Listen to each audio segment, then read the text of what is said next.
ये वतन तुम्हारा है बिग ब्रदर, हम हैं खाम खा इसके अंदर। गेम तो नाजरीन बिग ब्रदर की है, हम तो एम ही यहाँ पे कीड़े मकोड़े रच बस रहे हैं।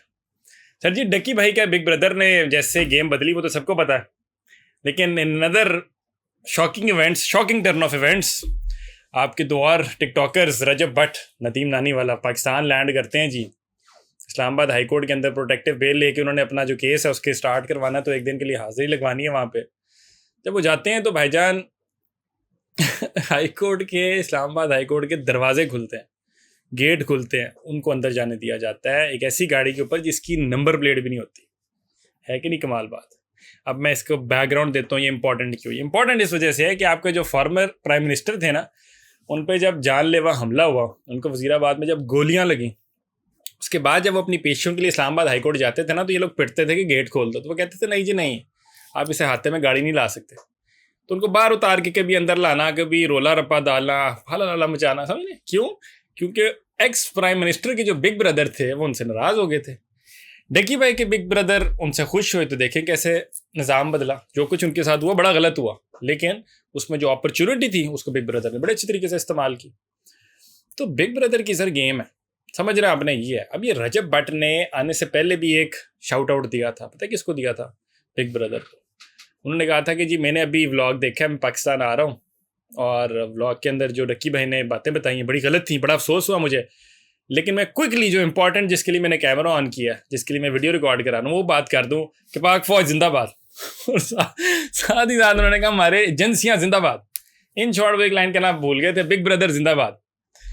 तो सर जी ये सीन्स हैं। अब सीन्स तो इंटरनेशनल ह्यूमन राइट्स डे आज मनाया जा रहा है, तो उधर हमारी अलीमा बाजी के ऊपर वाटर कैनन बरसाई जा रही है ठंड के अंदर, पूरी तहरीक इंसाफ की पार्टी को उखाड़ के बाहर फेंक दिया गया। लेकिन नहीं सर, हम बनाएंगे व्लॉग, हम कोई एक 24 घंटे के अंदर 15 मिलियन लोगों को सुनवाएंगे आसिम भाई जिंदाबाद। तो गेम तो सारी इतनी सी है और कुछ नहीं है। अब मैंने 2+2 किया। तो अब अगली आप जो सुनेंगे ये जिंदाबाद का नारा, बिग ब्रदर का नारा, वो आएगा रजब भाई की तरफ से। तो रजब भट्ट सर, उनके भी अपने फॉलोअर्स आपके सामने हैं।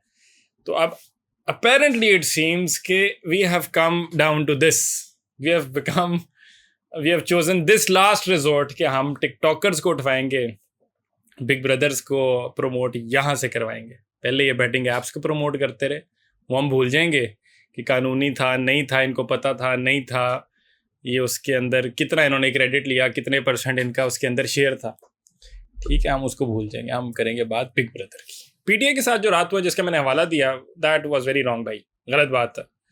वो अपनी मुलाकात जो है, आपका यानी हक है, मुलाकात के लिए गई हैं, और असल में उसमें अंदर ना एक चेंज आया थोड़ा सा कि पीटीआई की जो सीनियर क़यादत है और जो अपोजिशन अलायंस है, उन्होंने डिसाइड किया था कि जब ये बाजी मुलाकात के लिए जाएंगे और वकला की टीम जाएगी तो उसके साथ कोई बंदा नहीं होगा ताकि क्लैश को अवॉइड कर सके, ठीक है। लेकिन लोग गए और धड़ाधड़ गए भाई। जब लोग वहाँ पर सारे इकट्ठे हुए तो उन्होंने नहीं मिलने दिया, ये लोग बैठ गए, धरना दिया। धरना देने के बाद सर वही किया आपने जो बलूचिस्तान के अंदर आपने बलोचों के साथ किया था। हमारे बलोच भाई जब अपनी रिजर्वेशंस लेके इस्लामाबाद आए थे ना, तो आपके केयर टेकर सेटअप के अंदर वहाँ पे आपने वाटर कैनन उन पर बरसाई थी, ठीक है। वो वापस गए, वो वापस जाके उन्होंने अगली पूरी नस्ल तैयार की एक और, हमें उनको मेंटली प्रिपेयर किया कि भाईजान वापस जाओ और इन पर ही फट जाओ, गोली बम बारूद की हम सियासत करेंगे, क्योंकि जब हम बात करने जाते हैं तो हम पर बम बरसाते हैं। अब पीटीआई वाले बेचारे धरना दे के बैठे हुए थे कि हमारा भाई अंदर है, उनकी नज़र से जो हम बात करें, जो वो कह रहे हैं कानून के तहत, ठीक है, हमें उससे मिलने दिया जाए। जो लोग थे उनके लिए फॉर्मर प्राइम मिनिस्टर है उनके, ठीक है, उनके चेयरमैन है पार्टी के, स्टिल उनके दिलों के अंदर इन्होंने नहीं मिलने दिया और इन्होंने वाटर कैनन बसाई। अब उसको सर नैरेटिव तो आप खुद प्रोवाइड करते हैं ना, नैरेटिव का मौका आप खुद देते हैं, आपने एक और मौका दिया। गैर आइनी अब रविश थी, स्पेशली कंसिडरिंग कि आज इंटरनेशनल ह्यूमन राइट्स डे है, आपने ह्यूमन राइट्स को फिर से एक बार उठा के कूड़े के डब्बे में फेंक दिया, जो आप हमेशा करते हैं। मज़े की चीज़ इसके अंदर पता है कि अगर स्टोरी का एक तीसरा रुख जो है, तीसरा रुख रही है जी, वो आदिल राजा के हवाले से। वो आदिल राजा पहले पिछले हमारे सीएम साहब को, केपी के, उनको स्वीट बॉय कह के बुलाते थे, ठीक है। अब और कहते थे कि जी ये एजेंसियों से मिले हुए हैं, ISI कट आउट है और ब्ला ब्ला ब्ला, ये सारी सब। अब उन्होंने सुहेल आफरीदी जो कि मैदान जंग तैयार कर रहे हैं वहाँ पे, इस्लामाबाद आके बैठ जाते हैं और वो डीजी साहब उनको ललकार रहे हैं अपने प्रेसर्स के अंदर, उनको उन्होंने स्वीट चाइल्ड कहना शुरू कर दिया और वो उनको कहते हैं कि ये भी ISI का बच्चा। शहबाज गिल साहब के हवाले से ना आमिर मीर साहब ने बड़ा इंटरेस्टिंग इंकशाफात किया, ठीक, बड़े इंटरेस्टिंग। उन्होंने कहा कि जब उनकी हुकूमत चल रही थी ना, तो उन्होंने कहा हर बंदा था वो सेम पेज के ऊपर था, ठीक है। इनका पता ही है कि कौम के वालिद साहब थे उस तरह के अंदर चीफ ऑफ आर्मी स्टाफ। उन्होंने कहा वाहिद शहबाज गिल थे, ये मैं नहीं कोट कर रहा, अहमद मीर साहब कोट कर रहे हैं, कहते हैं जिन्होंने बाजवा साहब से मिलने से इनकार किया था। उन्होंने कहा था कि नहीं सर मैं नहीं कर सकता, ठीक है। यानी उनका बताने का मकसद ये था कि this was one of the core reasons कि उनको उठा के उनके साथ वो कुछ हुआ था जो हुआ था। उनको जो उनके प्राइवेट पार्ट्स के ऊपर जो शॉक्स दिए गए थे ना, वो ये वजह थी, जितना उन्होंने सैक्रिफाइस कॉम्प्रोमाइज़ किया, जिस पर लोगों ने उनका मजाक उड़ा दिया।